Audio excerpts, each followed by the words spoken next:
Today I'm going to go over a video for the best mounting options for mountain bike riders, some that I obviously use myself and some that obviously generate the best views obviously for your audience. The first one is under the visor. Under the visor is a very common mount to use.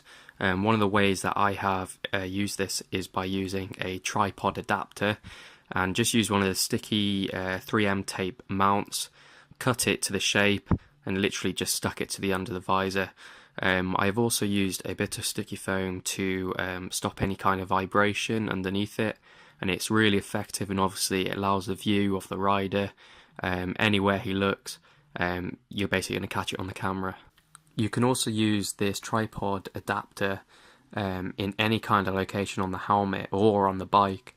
I am going to go over a separate video for bike mounting options, but I have attached this to different places on the helmet and it can be really effective. The next one is a custom Narwhal mount, which is simply just using a selfie stick, a little pole bar mount that you can get off eBay for literally like £3, an actual helmet mount, but mine came on the helmet, but you can use a sticky mount, and an old inner tube with a cable tie. You obviously can change parts of this. I like to use the Hero Session because of it being lighter than the Hero 4, but I have used the Hero 4 in the past. It's really simple to put together and it's quite an effective mount as well. It just gives you a different point of view, which can obviously make your edits interesting. It is quite heavy though, and it is quite weighty, so that's just one thing to think about, and plus you'd most likely need a full face helmet for this. The chest mount can be the most immersive mount going. Unfortunately it does create a lot of vibration. It can leave a bit of motion sickness. That's why I use a gimbal. The way you want to have it is upside down, and obviously change the orientation on your GoPro device, facing slightly upwards, because if it's facing down you're just going to get the view of the bike and not of the actual trail. So if you want to reduce the vibration, use a gimbal. That's something I like to use. Unfortunately, with the weather that we get over here in the UK, it's not the best, so I can't always get it out. But the electronic stabilization of the Hero 5 is relatively good. I like to use the Hero 4 on my chest because it is heavier, and obviously I can just strap the Hero 5 Session to my helmet because it is lighter. One thing to make sure with the chest mount is to make sure that it's extremely tight around your body. This will reduce the vibration. Also, if you have one of those like little rubber stoppers in there, that can also reduce the vibration a little bit, but make sure it's extremely tight, especially when you have a gimbal. As far as GoPro settings, I like to use 1080p 60 FPS at super view. The reason is the super view gives a wider field of view, so I get more on my handlebars, bit of the bike, when using obviously the head mount.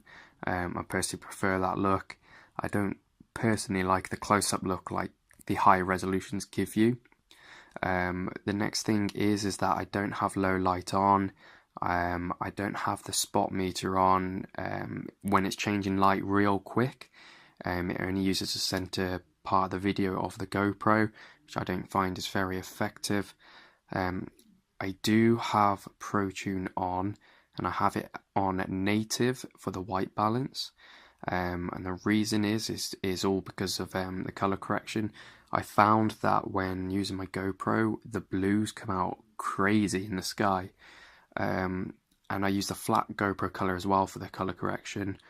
The shutter I leave on auto so that the camera does whatever it kind of needs to. If you go too high on that, then obviously the video will come out too dark. Too low, it will come out too light. Because obviously it all depends on how much light is getting to the camera. The next thing would be the ISO, and I only set it to 1600. I don't like to go any higher than that, because it will leave the video all grainy, and that's not really ideal. The sharpness is on low. The reason I have it on low is because the GoPro can over sharpen things, whereas I can just do it myself after. And then the EV comp, the lower you have it, the darker the video go, but the only reason it goes darker is because it's actually changing the shutter speed, and it's the same with the lighter. The higher the number, the lighter it gets. So what I tend to do is I tend to knock it down a little bit so that I actually get a slightly better shutter speed, because I know a few people have asked me that. And that's generally the settings. As far as the other settings within the actual camera, I use like an auto orientation so that the GoPro knows which way to head up or down, and also I have quick capture on, so I can just literally press the shutter and it'll just start capturing. Hopefully a few of you found this video helpful. I am looking to do a few others. If you have any requests, then obviously just leave a comment. If you like the video, just leave a thumbs up and subscribe because it'll obviously help me out a lot. And I'll catch you guys soon.